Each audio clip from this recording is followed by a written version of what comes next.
Halo, Assalamualaikum warahmatullahi wabarakatuh. Hari ini kita masuk ke tahapan akhir pengecekan pada mainboard.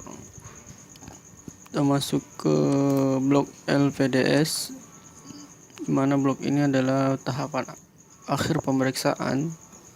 Artinya ketika kita mengecek blok ini, berarti tahapan power run sudah terpenuhi. Jadi semua tegangan yang ada di power run sudah bekerja dengan baik. Di skema dia punya blok sendiri, blok LVDS. Diperhatikan pada mainboard, LVDS itu tempat atau soket yang menghubungkan antara LCD dan mainboard dengan perantara fleksibel, kabel fleksibel. Nah, di mainboard ada tulisan CN1 di kode yang ada di soketnya ini CN1. Jadi kalau misalnya mau memeriksa tegangan yang ada di soket LVDS, perhatikan di soketnya, cari kode yang di soketnya. Biasanya ada CN berapa ini. Kemudian buka skemanya, tuliskan di bagian search ini CN1, nanti akan diarahkan ke blok ini, blok LVDS. Nah, tahapan pengukurannya untuk skema ZE6 ini yang dari awal kita bahas, tahapan pengukurnya itu kaki 1 adalah V-in. Nah, ini masih ingat V-in, dan harus ingat terus karena V-in itu adalah tegangan utama. Jadi bisa dikatakan semua blok yang ada di mainboard itu ada tegangan V-in-nya. Nah, ini tegangan V-in-nya masuk sebesar 19 volt lewati R269. Nah, lihat ini, masih ingat kalau ada tulisan seperti ini, ada dua kemungkinan.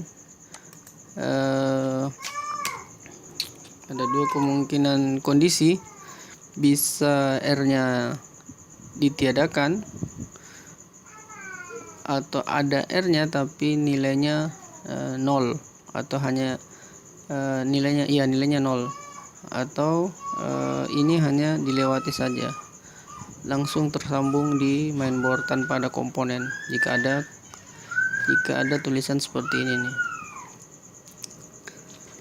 Kemudian di sini ada filter C248 dan C247. Dan perhatikan lagi, di mana ada tegangan 19 volt, maka filternya atau kapasitornya memiliki hambatan sebesar memiliki nilai hambatan, bukan hambatan sini, kalau kapasitor ini apa ya, kuat arus, mampu menahan kuat arus sebesar 25 volt atau 50 volt, yang pasti lebih besar dari tegangan yang akan dilewatinya. Jadi kalau misalnya kapasitor ini rusak, jangan diganti dengan kapasitor dengan nilai di bawah dari 25 volt, minimal 25 volt. Oke, masuk di kaki 1 dan kaki 2. Lihat, ini ada titik, berarti antara 1 dan kaki 2 ini saling terhubung. Jadi ini misalnya terhubung atau terjumper tidak sengaja, misalnya kena solder, itu tidak masalah karena memang pada dasarnya dia terhubung. Nah, ini kaki 1 kaki 2 nilainya 19 volt dari sini. Kemudian kaki 3 ada LCD VCC. Nah, kita anggap LCD VCC nya tidak ada, tegangannya tidak ada. Kita cari di mana sumbernya LCD VCC ini.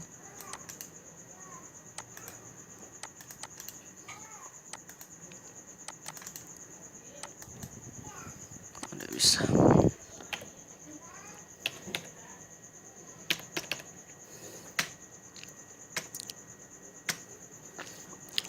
Nah, di sini kita ketemu LCD VCC, tapi ada garis underline ini satu.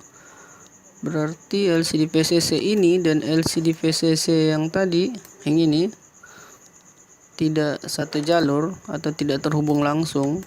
Biasanya masih ada jalur lain. Ya, jadi yang harus diperhatikan adalah harus persis sama. Jadi kalau LCD VCC ya LCD VCC. Ini ada underline satu, berarti bukan itu sambungannya. Ini sama.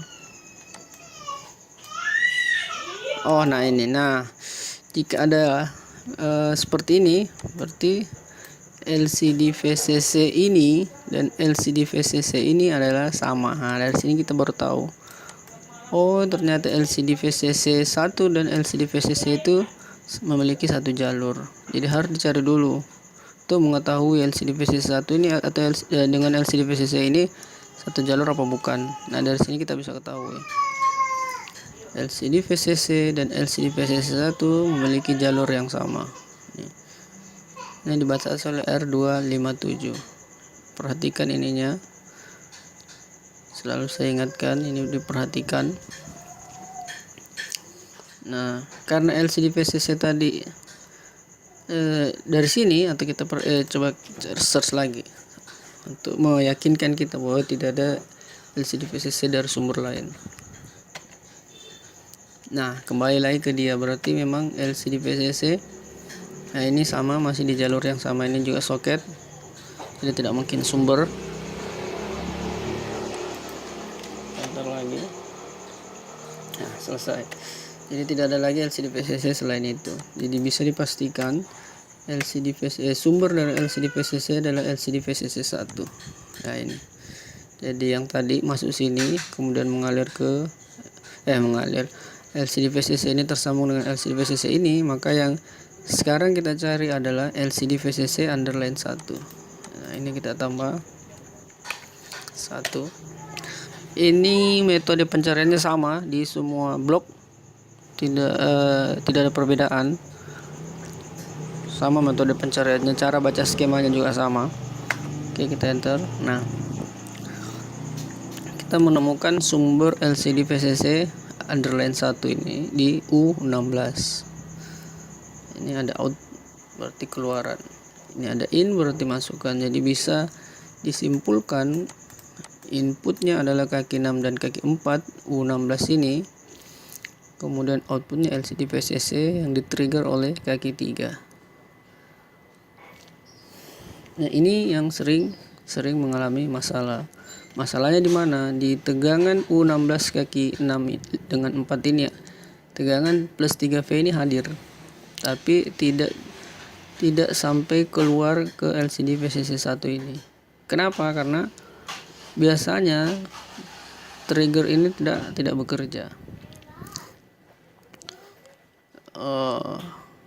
Yang bisa dilakukan, kita cek dulu ini R259. Biasanya kalau ini drop atau over nilainya, dia akan menggroundkan. Jadi signal yang dari chipset ini ya, kita pastikan dulu ini dari mana ya. INT LVDS digon enter. Ini dari mana? Dari H26 kita cari. Ini U21 PinaView. Berarti ini murni artinya dari chipset. Ini PinaView 1,66G. Lihat di mainboardnya, kode chipsetnya ada U21. Kalau ada D begini itu berarti di dalam skema ini dibagi-bagi blok. Ini ada U21C, berarti blok-blok yang ada di dalam chipset itu dibagi-bagi seperti ini. Pada intinya itu tetap saja chipset, cuma sebuah chipset yang terbagi bagian-bagian yang ada di dalamnya. Ini U21A. Nah, ini Jadi jika ini masalah ya, tidak bisa mengeluarkan signal, bisa karena jalur, bisa karena resistor tadi, ya, itu masih bisa diakali. Kita masih bisa melakukan penjamperan langsung. Nah, ini karena fungsi iNet LVDS Digon ini hanya untuk men-trigger U16 ini, maka ini kita bisa lakukan penjamperan dari kaki 6 ke kaki 1.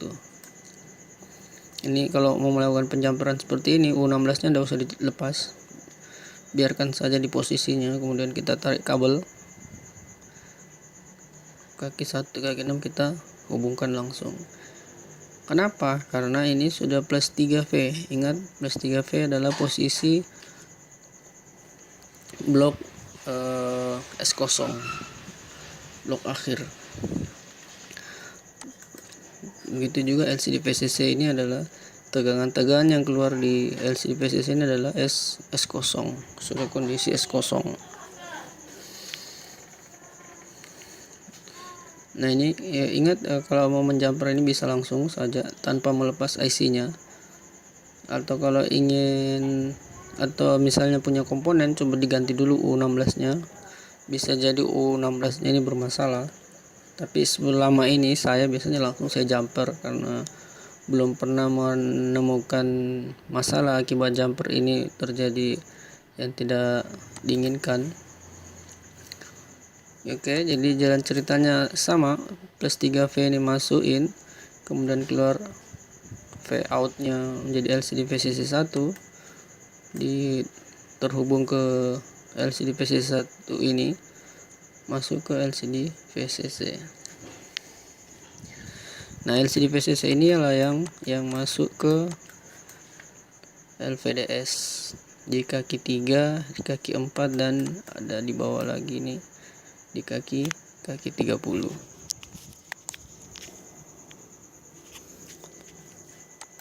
Oke, selanjutnya ada plus 3V. Nah, ini sama yang tadi, plus 3V, nilainya juga 3 volt. Yang ini juga nilainya 3 volt. Apa ini boleh dijumper? Kan sama-sama plus 3V. Nah, secara logika harusnya bisa, tapi saya pernah mencoba, tampilannya biasanya blank putih kalau dijumper.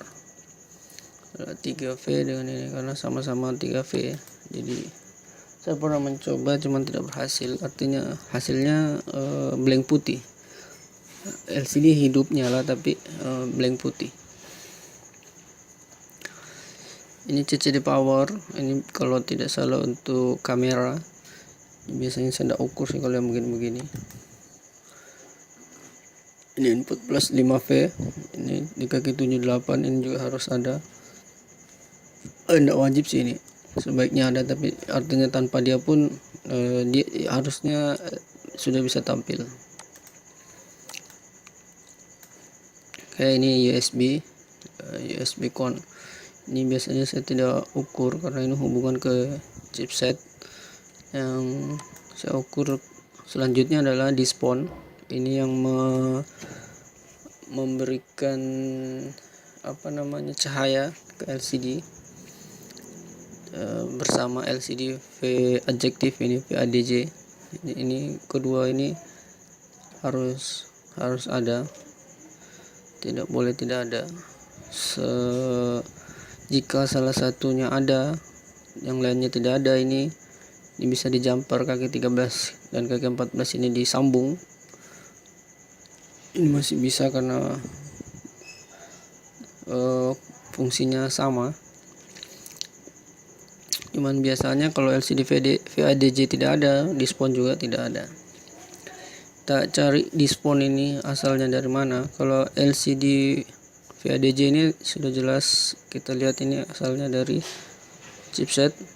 Ini sama dengan yang tadi, yang men-trigger U16 tadi, ini sama. Nah, sekarang kita cari yang dispon.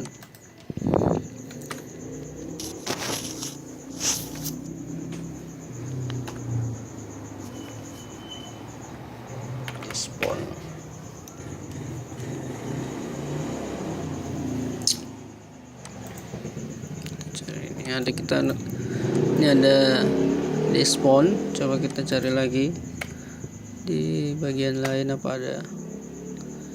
Nah, berarti display yang ini terhubung dengan display yang tadi. Jadi yang tadi adalah sumbernya. Mana tadi? Ini. Berarti display yang ini adalah sumbernya sebesar sama 3 volt juga. Ini Hall sensor. Nah, ini sensor ini biasanya untuk mematikan dan menghidupkan. Jadi ini jika 3 VVCU di LED ini hadir, di sini juga harus hadir, tidak boleh tidak. Nah, ini display ini asalnya juga dari apa ini, chipset. Nah, ini lihat halaman 4 ini sama, berarti di halaman yang sama, berarti chipset membutuhkan signal juga. Ini juga sering hilang, sama seperti ini sering hilang. Ini juga masih bisa diakali karena dia hanya berfungsi sebagai trigger, bukan sebagai data. Jika signal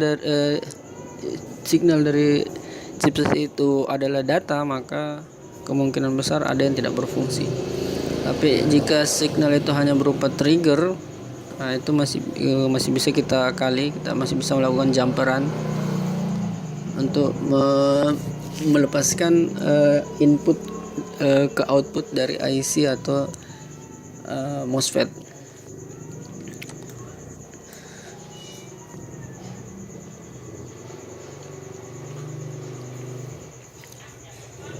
Oke, selanjutnya, nah itu saja yang perlu diukur di jalur LVDS. Pastikan Vin hadir, pastikan LCD VCC hadir, plus 3V hadir, display LCD VADJ itu hadir semua. Jika semua tegangan itu hadir, maka kemungkinan adalah chipset jadi penyebab utama tidak tampilnya atau no displaynya barang, karena setelah tegangan-tegangan ini hadir, maka yang bekerja selanjutnya adalah signal data dari chipset. Ya, itu saja sebagai acuan kita dalam melakukan pengukuran. Selanjutnya di pertemuan berikutnya kita akan langsung praktek